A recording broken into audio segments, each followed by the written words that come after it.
You're ready then. Whether I am or not, even more than fair. You seem a decent fellow. I hate to kill you. You seem an easy fellow. I hate to die. Begin.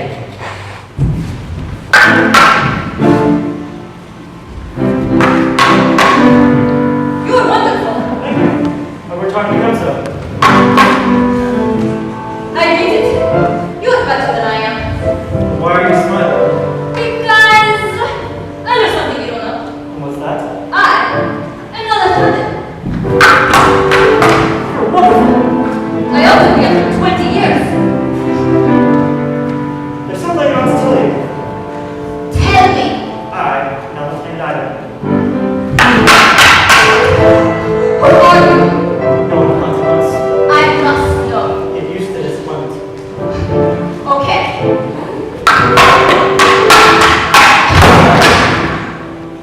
Kill me quickly! I would as soon destroy a stained glass window as I would an artist like yourself. However, since I can't have you follow me either, please understand, I hold you in the highest respects. Inconceivable! Get rid of me. Catch up with this quickly. But what do I do? Finish him. Finish him. Your way. My way? What's my way?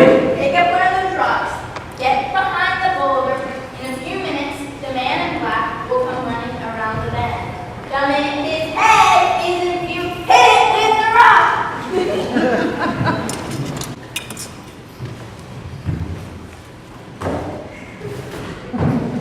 My way is not very sportsmanlike.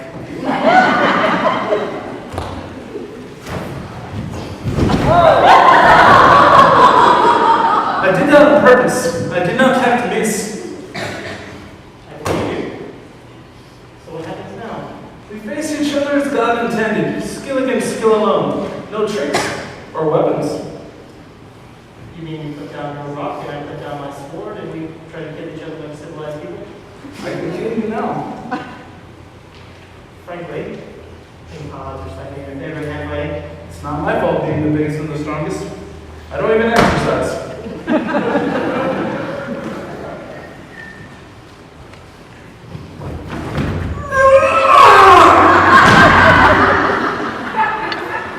Look, are you just fiddling around with me or what? I want you to feel like you're trying. I hate for someone to die embarrassed. You're quick. Good thing too.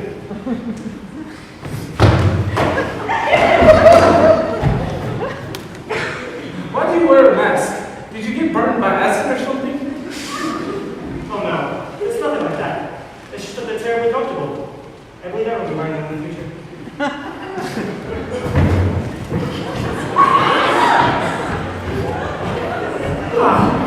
You know! I figure why you give me so much trouble. What is that? Do you think? Well, you're just one man. Well, that makes such a difference. Well, I'm used to specializing in groups, you know, fighting gangs for charity.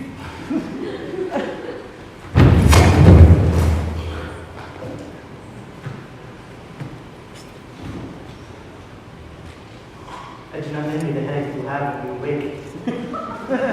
But in the meantime, rest well. Dream of large women. All this time, Prince Hubbard had been tracking the and the captains. When he reached the top of the cliff's end, he examined the prince until he was certain of two things. One, a fencing match had taken place. And two, the combatants were both masters. Once he discovered the path that was taken by the victor, Hubbard immediately mounted his horse and galloped off the pond.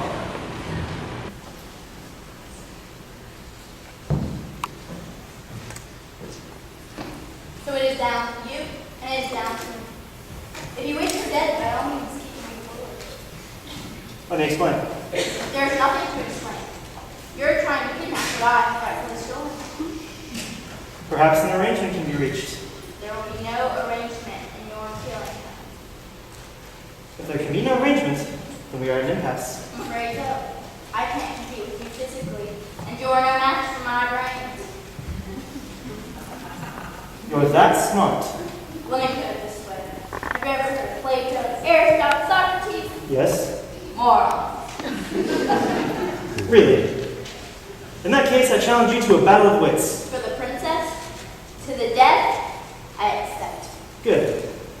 Then pour the wine.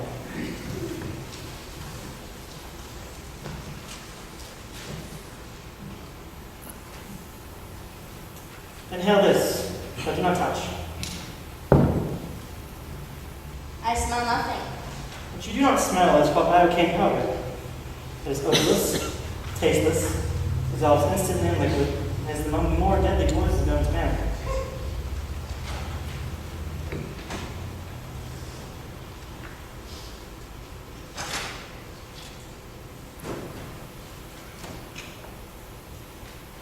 All right. Where is the poison? The battle of wits has begun. It ends when you decide and you both drink. You find out who is right and who is dead. But it's so simple. All I have to do is divine from what I know of you. Are you the sort of man who would put the poison into his own goblet or his enemies? Now, a clever man would put the poison into his own goblet because he would know that only a great fool would reach for what he is given. I am not a great fool, so I can clearly not choose one in front of you. But you must have known I was not a great fool. You would have counted on it, so I can clearly not choose one in front of me. You've made your decision then? Not remotely, because iocane comes from Australia, as everyone knows, and Australia is entirely peopled with criminals. And criminals are used to having people not trust them, as you are not trusted by me. So I can clearly not choose the line from you. Truly, you have a dizzying intellect. Wait till I get going. Where was that? Australia. Yes, Australia. And you must have suspected I would have known powder's origin. So I can clearly not choose the line from me. You're just stalling now. You'd like to think that, wouldn't you? You beat my giant, which means you're exceptionally strong. So you could have put the poison into your own goblet, trusting on your strength to save you. So I can clearly not choose the line in front of you. But you also bested my Spaniard, which means you must have studied, and in studying, you must have learned that man is immortal. So you would have put the poison as far from yourself as possible. So I can clearly not choose the line in front of me. You're trying to trick me into giving something away. It won't work. It has worked. You've given everything away. I know where the poison is. Then make your choice. I will, Matthews. What in the world could that be? What? Where? I don't see anything. I could have sworn I saw something. No matter. What's so funny? I'll tell you in a minute. First, let's drink. Me from my left and you from yours.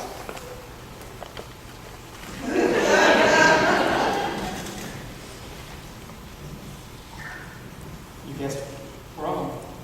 You only think I guessed wrong. That's what's so funny. I switched glasses when your back was turned. You fool. You fell victim to one of the classic blunders.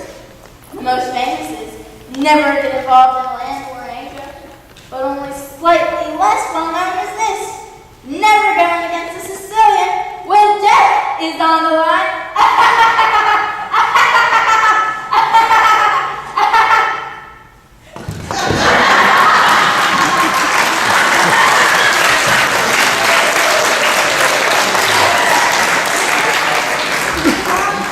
No one to be trifled with. That's all you'll ever need to know. And to think that all that time it was your cup that was poisoned. They were both poisoned.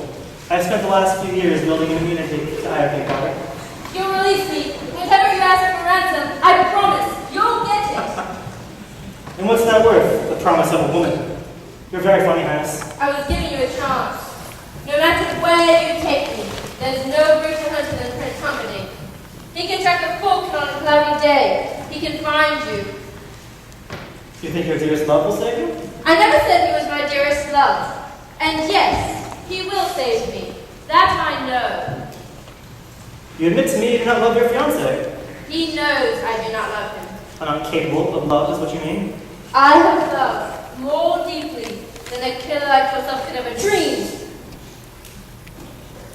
That was a warning, Highness. The next time my hand flies on its own. Where I come from, there are penalties when a woman lies. I know who you are. Your cruelty reveals everything. You're the Dread Pirate Roberts. Admit it. With pride. What can I do for you? You can die slowly, cut into 1,000 pieces. Hardly compliments, Your Highness. Why was your venom on me? You killed my love. That's possible. I kill a lot of people. Who was this love of yours? Another prince like this one? Ugly, rich, and scatty? No, a farm boy. Cool and perfect, with eyes like the sea after a storm. On the high seas, your ship attacked, and the Dread Pirate Roberts never takes prisoners. You see, I can't afford to make exceptions. Once word leaks out that a pirate's gone soft, people begin to disobey. And it's nothing but work all the time. You mock my pain. Life is pain, Highness! Anyone who says differently is selling something. I remember this love of yours. To be what? 5 years ago? Does it bother you to hear? Nothing you can say will upset me. He died well. That should please you. No bribe attempts or blubbering. He simply said, please. Please. I need to live. I have something so important to bring here. True love, he replied. Then he spoke of a woman with surpassing beauty and faithfulness. I can only assume he meant you. You should bless me for destroying him before he found out what you truly are. And what am I? Faithfulness, he talked of, madam, your enduring faithfulness. So tell me truly, when you first found out he was gone, did you get engaged to your prince that same hour? Or did you wait an entire week out of respect for the dead? You mocked me once. Never do it again. I died that day. You can die too while I can. As you wish. Oh, my sweet Wesley. You're alive. Can you move? Move? You're alive. If you want, I can fly. I told you I would always come for you. Why didn't you wait for me? Well, you were dead. Death cannot stop true love.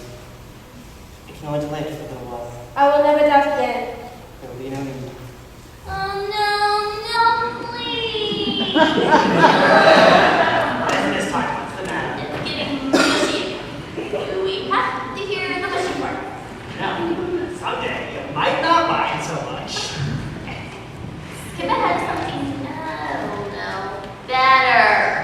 Okay, you're sick. I'll humor you. Better. So where were we?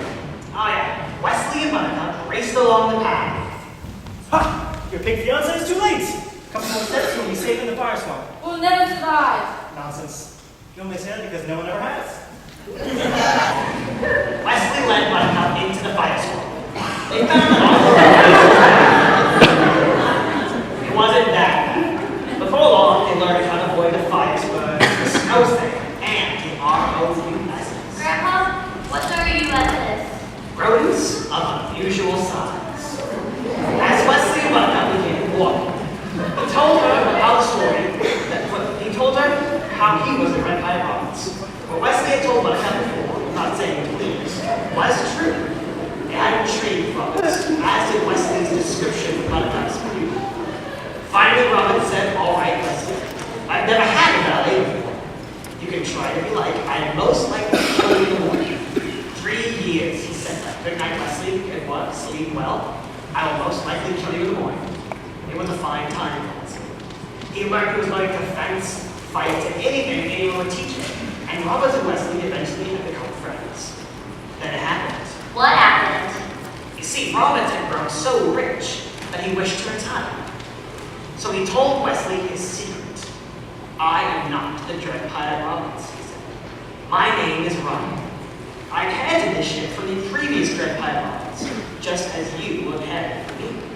The man I inherited from was also not the real Dread Pirate Roberts. The real Roberts has been living retired 15 years, is living like a king. And he explained the name was the important thing, just striking the necessary feeling.